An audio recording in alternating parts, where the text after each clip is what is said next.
வணக்கம்ப்பா. இந்த எண்ணெய் பசையை நீக்கிறதுக்கு, அழுக்க நீக்கிறதுக்கெல்லாம் இந்த பூந்திக்காய்ன்னு ஒன்று விற்கும் நாட்டு மருந்து கடையில்.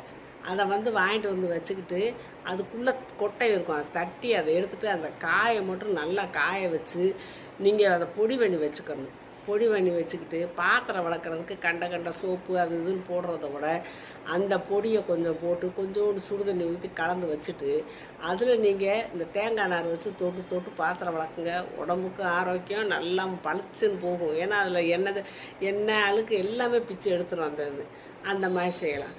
அப்புறம் அதை கொதிக்க வச்சு அந்த பொடியை போட்டு நல்லா கொதிக்க வச்சு அந்த தண்ணியை வடித்து வச்சுக்கிட்டு நம்ம வீடு துடைக்கிறோம் இல்லையா, அதில் எவ்வளோ அழுக்கு எண்ணெய் பசையெல்லாம் இருக்கும், வீடுனா இருக்க தான் செய்யும்.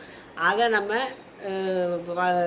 வீடு துடைக்கிற பக்கெட்டில் தண்ணி வைப்போம் இல்லையா, அதில் பக்கெட் தண்ணியில் ஒரு டம்ளர் அளவு அந்த வேக வச்ச பூந்திக்காய் தண்ணியை ஊற்றி நல்லா தொடச்சி விட்டால் பளிச்சுன்னு வீடு கண்ணாடி மாதிரி ஆகும்.